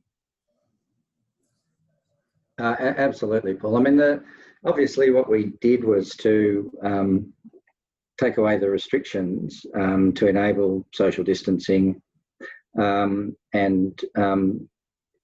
we were always very clear that it remains the responsibility of the prescriber absolutely to assess the patient and make the decision around takeaway doses based on the assessment of the patient, and that's assessment of the risk to the patient, but also assessment of the risk to others, including obviously children. So that was always a key part of what was determined in terms of enabling people to prescribe more, but they have to make a risk assessment and take responsibility for it. And I think that's different from the 1990s. Well, can I comment on morbidity from opioid overdose, which is, I think people presenting to ED with an overdose is a fairly gross manifestation of overdose. And there are lots of, I suspect, subclinical hypoxic ischemic events that end up with cognitive damage, that end up with renal failure, that are not necessarily evident clinically. So, and I don't know how we measure that. I don't think there is a good ratio. We can't say that, two overdose presentations to ED equals a drop of 5 points in your MMSE for 20% of the population. But I think there's a lot of undetected morbidity that goes on with opioid overdose, which should not be forgotten. And I think Tony, one of the risks we're also balancing to an extent, and it's a bit harder because we're not the best people to do it, is the risk of having less or more social engagement. Is the risk of COVID so great in the Australian community at the moment?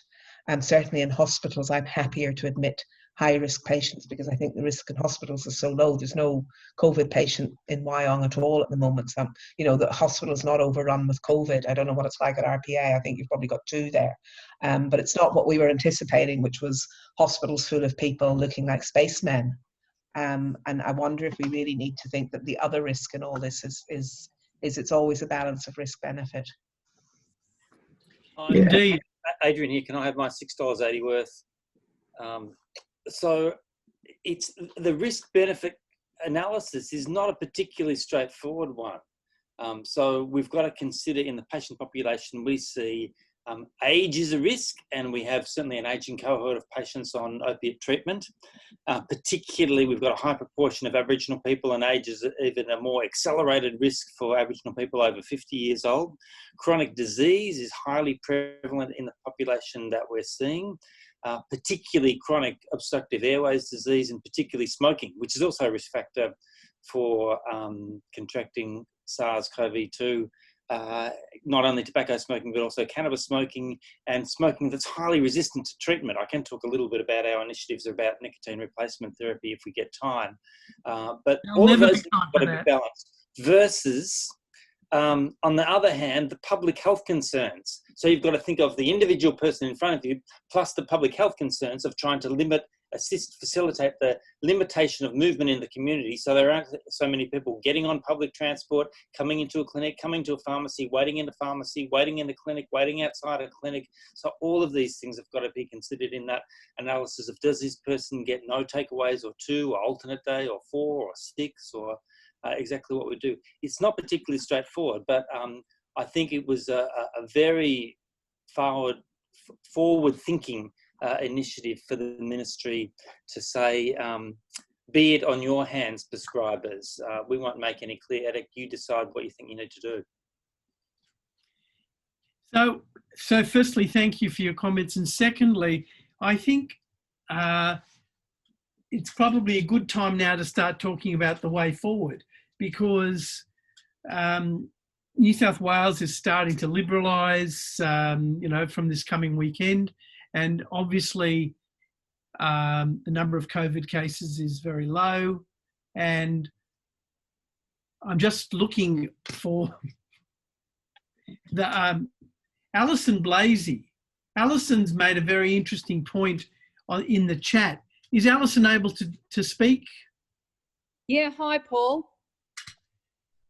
Would you like to basically make your same point and we can invite discussion? Yeah, and I was just really curious. I had a week off last week and went from everything was, geared towards split teams, keeping everyone safe. And suddenly in a week it's turned around and we've been advised back to normal. Don't split your teams anymore. Get everyone in face to face and start reversing all the takeaways and, opening every day. I was just surprised.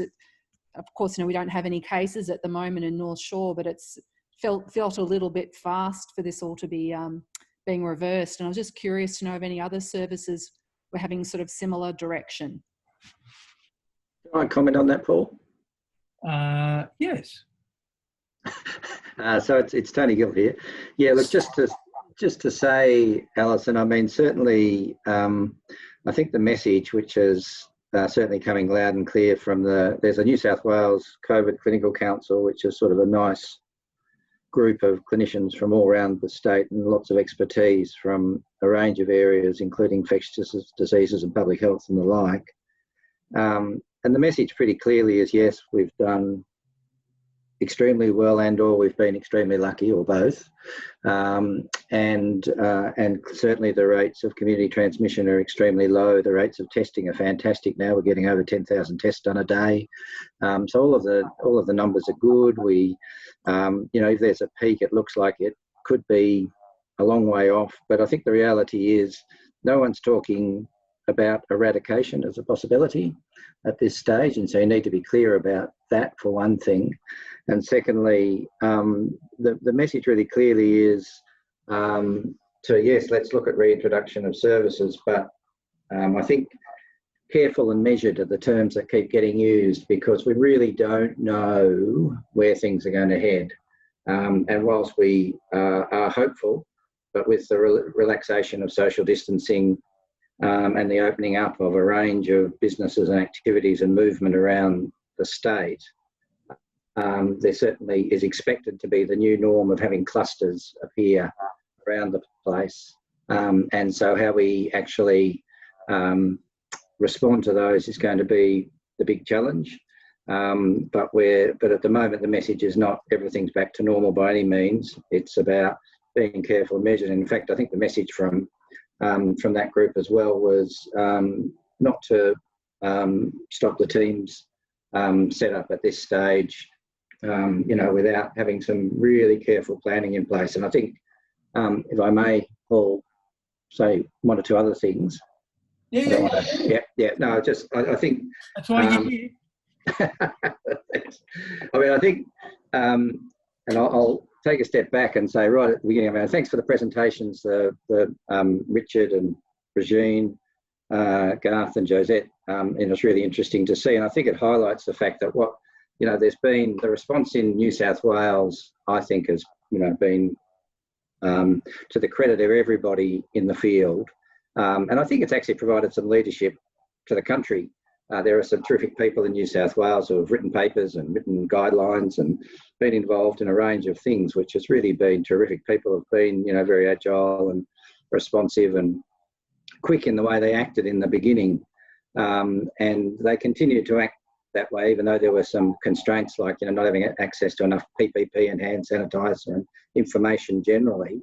But the beginning was a really quick and a need to act very quickly. I think it's sensible to say that in terms of reintroduction of services, we don't need to act as quickly. I think we need to act carefully and I think cautiously around reintroduction of services, and take some good time and do some careful planning about reintroduction of services, and also thinking about what we continue to do that we're doing now and what we don't. And the other side of that is, I think we need to, if we're going to hold on to things and keep doing things the way we're doing them now, I think we need to be mindful of having evidence that they actually are a good way to provide services and they're effective, because it's easy to get a bit caught up in these things have been fantastic, but maybe they're not fantastic for everyone and maybe the evidence doesn't support them. So I guess I'm just saying at this stage, it's not business as usual, and I don't think there's an imperative to be overly urgent or too abrupt in trying to change things back. And we're still in an environment where we don't know what's going to happen over the next bit, but we're pretty sure there's going to be clusters of cases. Yeah, I mean, surely it's almost a certainty, and we've been watching in the news a number of clusters in the last week here and there. They've been small and contained so far, and I don't want a cluster in my service with my patients, my staff, or me. Yeah. And I'm sure that nobody wants to get this any more than anyone else. So I'm surprised to hear discussion about returning to business as usual by tomorrow morning. And certainly I can tell you that in my local health district, no one has put pressure on me to do that.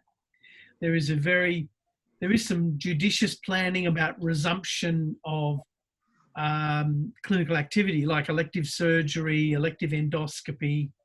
Just as an example, the endoscopy unit was closed and was turned into an intensive care unit. And that intensive care unit has fortunately not been heavily utilised, but there's no active discussion about closing it down just yet.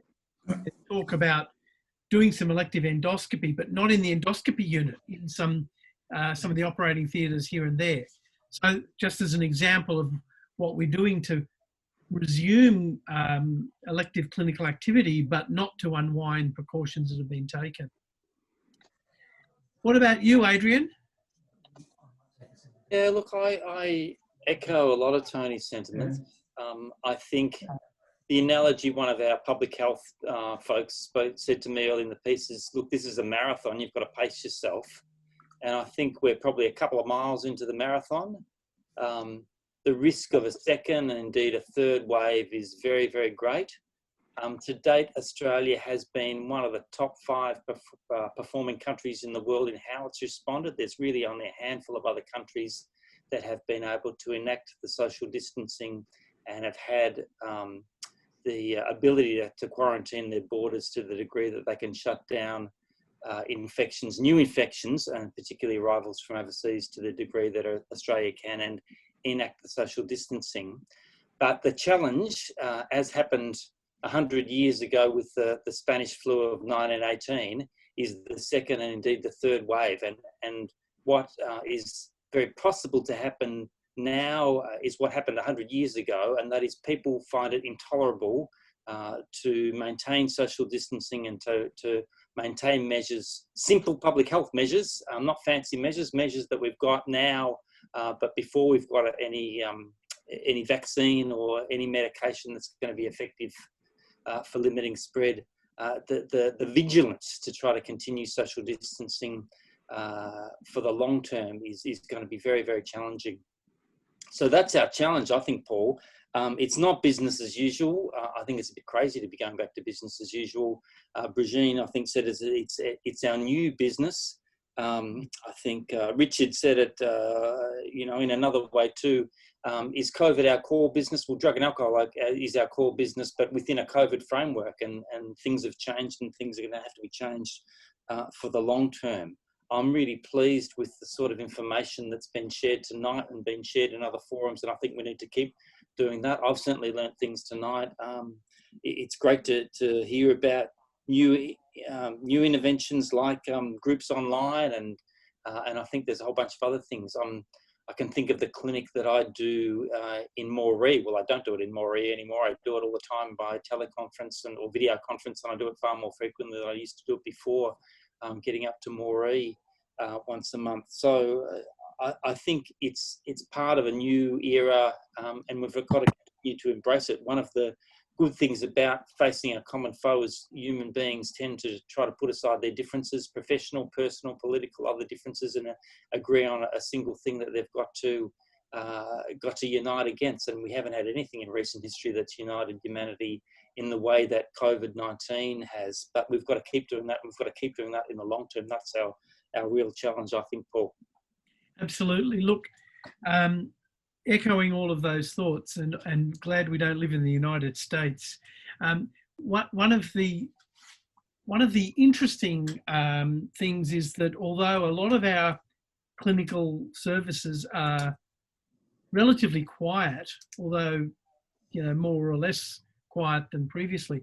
Our OTP units are busy as, and we currently at RPA, we're not the busiest unit in the state by any means, but it's the busiest we've ever been.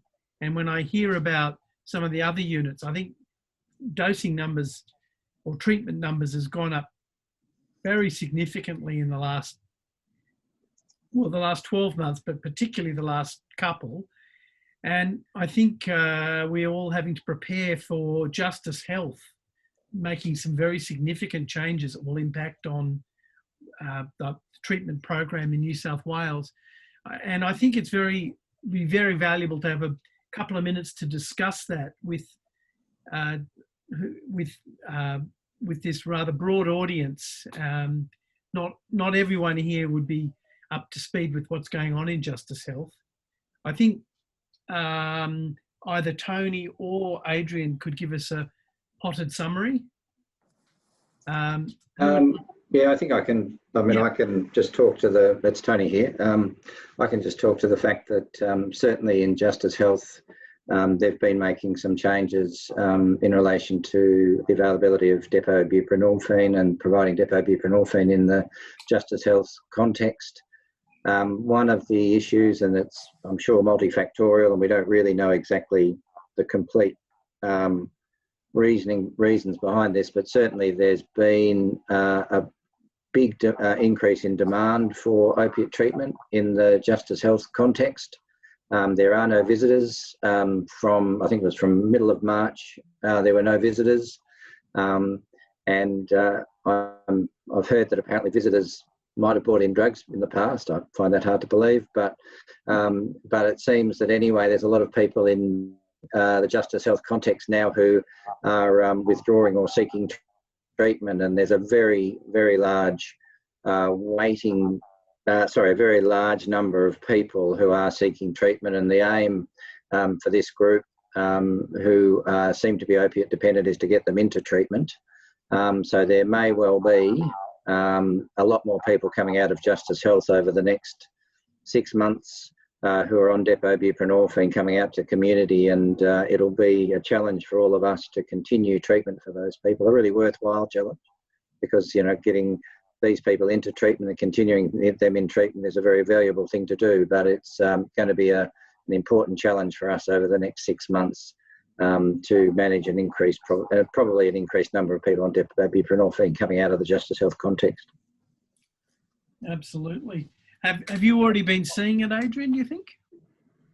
We've certainly seen more, just in the last couple of weeks, more releases on depot buprenorphine. We didn't have any numbers like that really at all before. We certainly had the Suboxone releases and methadone releases for a long period of time, but now we're starting to see a lot more. And I think we will see more and more. Many of the people, so Justice Health have started up an enormous number. They've got something like 500 patients now on depot, whereas if you went back 12 months, I think that would have been, pre the study we did in Justice Health, it was about 100 people on buprenorphine and about 10 times that, so about 1,000 or so, might be a bit more even, on methadone. So it was less than 10%. So now it's about 50% of the total number is on depot and about 1,000 or so on methadone. And the demand for depot treatment is enormous, and probably double that again, the unmet demand. So there's a lot to be done. A lot of those people will be staying in. They're not all just about to come out. A lot of them are long-term, will be in jail long-term, but we will see more people released. We had a good meeting with the ministry earlier this week where there's some discussion about how we can try to adapt our models of care to take these people efficiently out of Justice Health. So there'll be more discussion on that, I think. Is there anyone from Justice Health on the line that would like to comment? Yeah, it's me, Paul. It's Ricardo here. How are you? Good, thank you. Excellent. I'm working for Justice Health, and everything that they are saying at the moment, it's what is happening there.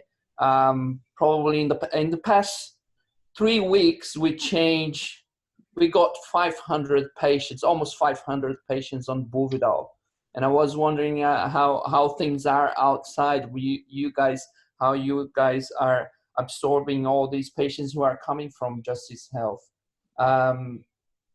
Yeah, it's just a comment there. Oh, we're absorbing them like a Teflon fry pan. Well, we are absorbing them. In fact, for a period of about a month, as we were implementing these COVID changes, I was monitoring, our service was monitoring our daily attendance for dosing. And we were sending patients out, but the number of patients attending for dosing was not moving. It wasn't going down. It started to go down now, and we've got it down towards the target of 50, almost at the target of 50 that we had set ourselves. But at the same time, our total program has gone up. So we are absorbing them with difficulty. And, it's good for the patients to have access to the treatment, and I'm not complaining. But it's very interesting to say that while some of our treatment services are reduced in demand, some are not at all reduced or increased. And I just had a meeting with our local health district this afternoon saying, well, many of the clinics in the hospital have reduced their activity by more or less 80%. So how much is your activity reduced? And I said, well, it's about the same as it was. I mean, we've switched to doing things by telephone, but there's very little impact on our activity, certainly when it comes to OTP. Our counselling numbers are actually increased while we've switched it to all online. It may or may not be the same type of counselling, and it may or may not be as effective, and that's a discussion for another day. But in crude numbers, it's actually gone up, not down. Look, we're at about the end of our time. Does anyone have any last comment to make, particularly our speakers or our discussant? Can I make a comment, Paul? It's Yes. Tony here. So sorry, just in terms of what you're saying, this is not what I was going to say, but just in terms of what you're saying, I did hear yesterday that when they're looking at emergency department presentations, there's been a big drop in most emergency department presentations, but not necessarily so in alcohol and drug presentations to emergency to the same extent. And so they've actually held their own, it seems. So relatively speaking, we're not reducing. But that wasn't specifically what I want to say. The other point I just wanted to make was, I mean, these are very uncertain times, and we've spoken about how well the services and all the services have responded and worked together. But one of the key things in these uncertain times is that it's very uncertain for the clients, uncertain about what services are around, uncertain what's happening to their services, uncertain in all sorts of ways. And I think I just encourage people to provide, as much information as possible to the client groups and to keep them informed, because they get incredibly anxious, as we've seen. And if we can provide them with as much information as we have available about what's happening to services and what the likely, security of their services are, or the future for them is, I think that's just incredibly important. And so not to be forgotten in all of this, this discussion. Very good point to end on. I know about half my consultations are about COVID, aren't they? Right. Isn't that right? You spend more time talking about that than anything else. Yeah. I think that's incredibly valuable. Look, let's close the session. I want to thank the speakers for really excellent presentations. I also very much want to thank the discussants for adding value. I want to thank the 97 participants who stuck it out till 9:01. It's already down to 95. Wait for it, guys. And I want to say thank you and good night.